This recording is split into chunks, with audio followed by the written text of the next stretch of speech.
Butuh waktu lebih dari 100 tahun buat bangun FC Barcelona jadi salah satu klub terbesar di dunia. Tapi cuma perlu satu dekade untuk merusak semua itu. Banyak orang nyalahin Josep Maria Bartomeu, tapi sebenarnya masalahnya udah dimulai sebelum dia jadi presiden. Waktu Joan Laporta jadi presiden dari tahun 2003 sampai 2010, Barcelona punya filosofi yang kuat, fokus ke pemain muda dari La Masia, main dengan gaya yang konsisten dan nggak ngandelin beli pemain mahal.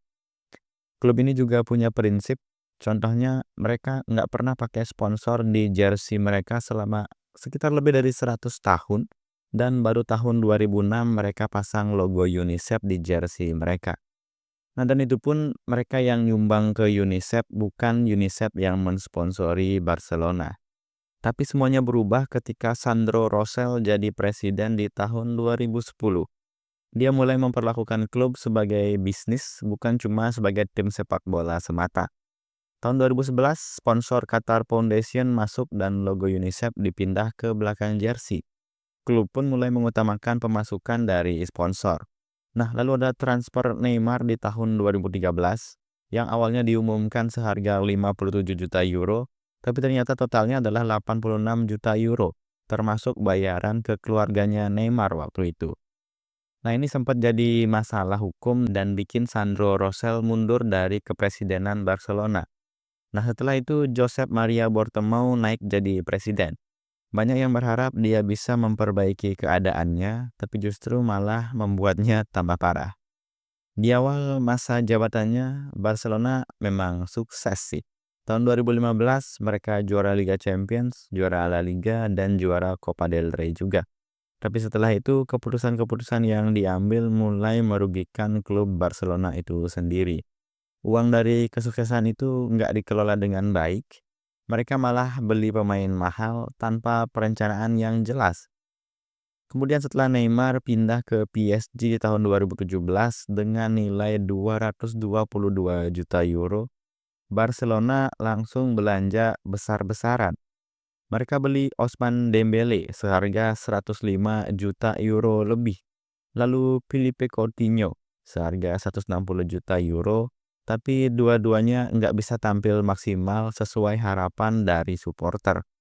Dembele sering cedera dan Coutinho kayaknya yang nggak cocok sih sama gaya main tim Barcelona. Di tahun 2019 mereka beli Anthony Griezmann seharga 120 juta euro. Padahal posisinya Griezmann ini mirip kayak posisi Lionel Messi. Dan hasilnya pun juga nggak sesuai dan akhirnya Griezmann dijual kembali dengan harga yang jauh lebih rendah dari harga belinya. Secara total Barcelona habiskan lebih dari 1 miliar euro buat pemain-pemain yang banyak diantaranya gagal kasih kontribusi yang maksimal. Contoh lainnya Andre Gomez, Arda Turan, Malcolm, dan Paulinho. Masalahnya nggak cuma di transfer aja, gaji pemain juga terlalu tinggi. Tagihan gaji Barcelona sempat jadi yang paling besar di dunia, sekitar lebih dari 600 juta euro per tahun. Beberapa pemain pun jarang main tapi digaji sangat besar oleh Barcelona, termasuk kontrak Lionel Messi yang besar banget. Dalam 4 tahun, total nilainya yaitu 555 juta euro. Oh ya, walaupun Messi emang layak digaji tinggi sih. Tapi angka ini tetap memberatkan kondisi keuangan klub Barcelona waktu itu. Apalagi tambah beban dari pemain-pemain lain yang tampilnya nggak maksimal. Nah, secara performa juga mulai menurun di mana tahun 2018 mereka tersingkir oleh AS Roma walau udah menang besar di leg pertama. Tahun 2019 mereka kalah dari Liverpool, tahun 2020 kalah telak dari Bayern Munchen dengan skor 2-8. Nah, waktu pandemi COVID-19 datang, pendapatan klub pun langsung turun drastis. Tapi Bartomeu tetap belanja pemain seperti biasanya. Salah satunya yaitu tukar tambah Arthur dengan Pjanic yang nilainya nggak masuk akal secara teknis maupun secara keuangan. Oktober 2020, Bartomeu dan Dewan Klub akhirnya memilih untuk mundur. Tapi saat itu kondisi keuangan sudah sangat buruk. Total utang mencapai 1,35 miliar euro. Dan akhirnya karena masalah finansial, Barcelona akhirnya nggak bisa perpanjang kontrak Messi di tahun 2021. Messi sebenarnya mau bertahan dan sudah setuju untuk memotong gajinya di Barcelona. Tapi aturan gaji La Liga nggak memungkinkan klub untuk daftarin kontrak Messi. Jadi Messi memilih pergi ke PSG secara gratis. Dan ini mungkin salah satu momen paling menyedihkan buat fans Barcelona dan mungkin momen yang aneh juga buat supporter sepak bola di seluruh dunia. Kemudian Laporta kembali jadi presiden dan langsung ngambil langkah darurat untuk Barcelona. Potong gaji pemain, jual beberapa pemain, dan cari pemasukan secara cepat. Salah satu caranya yaitu menjual sebagian hak siar selama 25 tahun ke depan ke perusahaan investasi.